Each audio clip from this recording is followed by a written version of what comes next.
Welcome to How to Retire on Time, a show that answers your questions about all things retirement, including income, taxes, Social Security, healthcare, and more. This show is an extension of the book, How to Retire on Time, which you can grab today on Amazon or by going to www.howtoretireontime.com. My name is Mike Decker. I'm the author of the book, How to Retire on Time, but I'm also a licensed financial advisor, insurance agent, and tax professional, which means when it comes to financial topics, we can pretty much discuss it all. Now, that said, please remember this is just a show. Everything you hear should be considered informational, as in not financial advice. If you want personalized financial advice, then request your wealth analysis from my team today by going to www.yourwealthanalysis.com. With me in the studio today is my colleague, Mr. David Franson. David, thanks for being here. Yes, happy to be here. Thank you.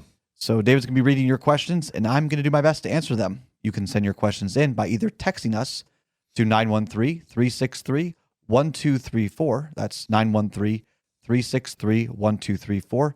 Or email them to heymike@howtoretireontime.com. Let's begin.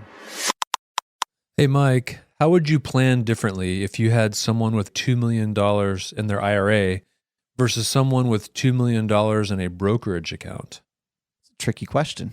Yeah, and for some, you might need to differentiate the two. What's an IRA? What's a brokerage account? Yeah, so for starters, IRA, it's pre-tax. So you've made a bet that when you retire, taxes will be lower or you'll just have less income. It was an event to defer taxes to a later date. So that $2 million, you really don't have $2 million to work with. You've got... Because you haven't paid the taxes yet. You haven't paid the taxes. So if you were to take it out as a distribution, you're paying taxes. So is that 20%, 25%, 30% less than your brokerage account? A brokerage account, you've already paid the taxes, so it's invested in the market. Okay, it's not tax-free, as in if it grows and you sell it, you're going to pay capital gains tax. So you might pay 15% or so on the gains, not all of it, but on the gains. So you've got two completely different situations that you have to navigate.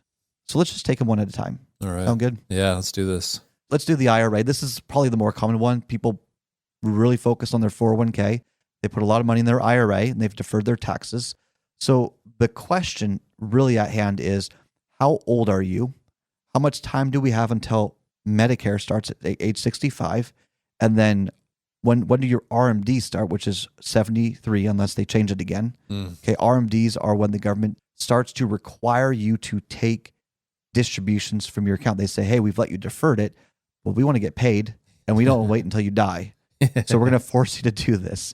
So the reason why those are two important bits is because a $2 million portfolio, in my mind, they've also got Social Security and maybe they have a pension. So if we're too aggressive on the income or we're too aggressive on IRA to Roth conversions, we may actually hit an issue at 65 for what's called IRMA. IRMA is a Medicare surcharge. So from 60 to 64 years old, we're going to treat retirement a little bit differently in how we're growing the IRA assets, how we're drawing down the IRA assets, and maybe we're a little bit more aggressive on the IRA to Roth conversions. And so I'll talk about kind of where the products and investments would be in that situation. But you need to understand the timeline of this. Then at 65 to 73, you might continue to draw down your income, okay, because you want to drain it. Not just drain it, but you want to spend it down while you're preserving the other assets like your IRA to Roth conversions. You would touch the Roth later on. I just said a lot. Are you with me so far? Yeah, I think so. And so I don't know if everybody listening knows what a Roth is either. A Roth, it grows tax-free. There's no capital gains. You can buy and sell and be active with it. And then when you take a distribution out, you don't pay taxes either. So it's a retirement account, but you've already paid the taxes on it. And because it's a retirement account, it can grow without capital gains taxes. Yes. Huge benefit. Oh, yeah. Huge benefit. Yeah. It is hard to get money into a Roth. They restrict that. They restrict all retirement accounts, but they restrict Roth almost a little bit more because it's so advantageous from a tax standpoint. And the government needs revenue, so they need taxes. Right. So my point being is you don't convert everything to Roth in a year. You want to slowly do it. And I believe that you should have a target effective tax rate, or basically how much you're paying in taxes during a more aggressive season of your life. So 60 to 64, maybe a more aggressive IRA to Roth conversion and income season when it comes to your tax planning. Then you lower it down once Medicare starts because you don't want to pay unnecessary surcharges if you can help it.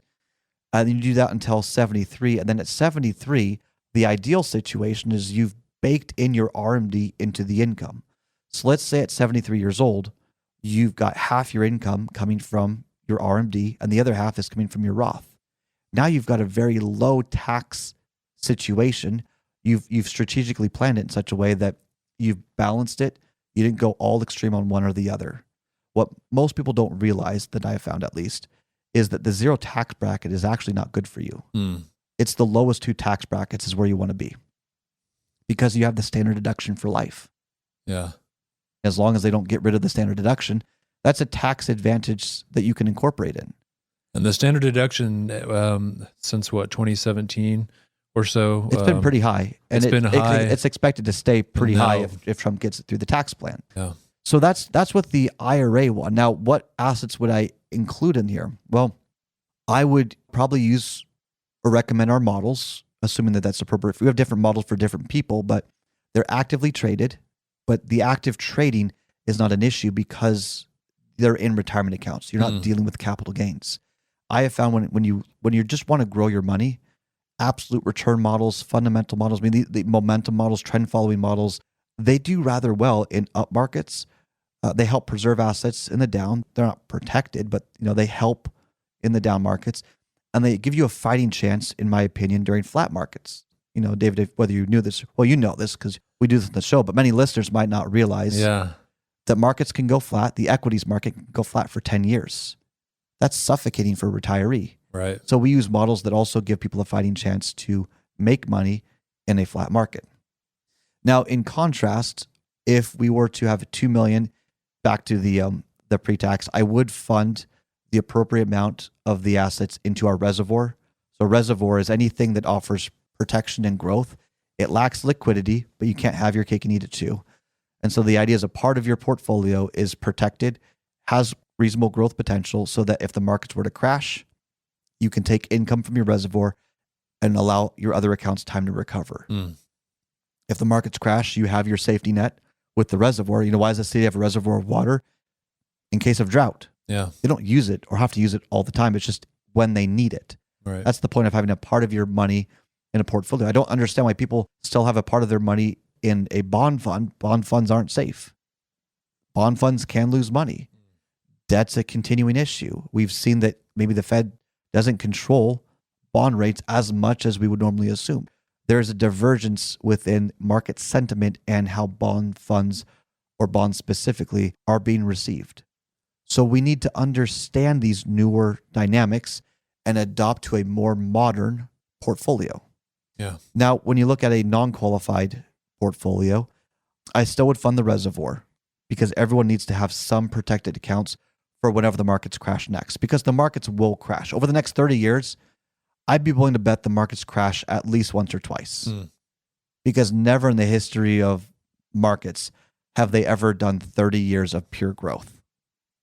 And you need income. You've got bills every year, so be ready for that.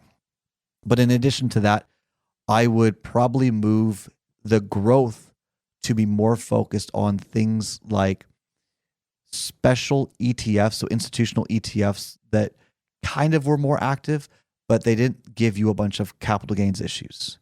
So as much as I love my models for growth, they're really better, in my opinion, for retirement accounts that don't deal with capital gains.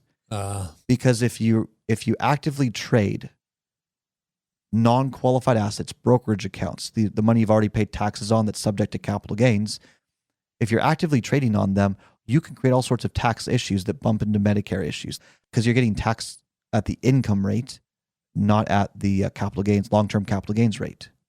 So there's nuance, there's complexity. If you have most of your assets in non-qualified brokerage accounts, that's going to change the recommendation if you have most of your assets in retirement accounts. So we need to stop oversimplifying, oh, well, I just bought a 60-40 portfolio. Okay, well, why? Why did you put that there? What's in there? What's not in there? I hate, personally, dividends being reinvested in a non-qualified portfolio because the dividend that's being reinvested, that's really where your growth is coming from, and you're getting taxed on the growth every time it goes. I mean, It's an issue. There's all these little issues here that really, and hopefully I'm doing a good job illustrating this, but when you have more assets in non-qualified brokerage accounts, your plan is going to be different than if you have it mostly in retirement accounts. Mm-hmm. That's why we say, let's put the plan together first. Can you afford to retire? Does it look okay? Then let's explore efficiencies. So where do you put non-qualified money in something that's not going to create a tax issue? What's available? What financial investments, instruments, products are available to help you do that? So you're not creating issues. If you have retirement money, what's available that makes it efficient for growth and protection and all the different things that you would want your money to do for you? Is this making sense, David? It is, yeah. There's so much sort of it's a nuance, complicated question. Right? Yeah. We could spend hours on this. Yeah. I mean, I'm answering questions as best I can, slightly shooting from the hip here. It would be fun. Maybe we'd do a case study at some point to break down what both would look like, just so people have more context with it. Yeah. And this is like a non-qualified portfolio. Maybe we include more REITs. Anyway, I digress here, but there's a lot that could be done. The strategies would be fundamentally different based on my interpretation of the differences between the two, and then how you get your money out when markets are up versus when markets are down.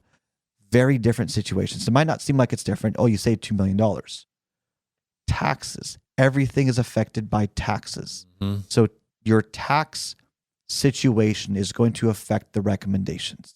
And unless you can speak in a detailed manner about taxes, you might miss a few potential efficiencies.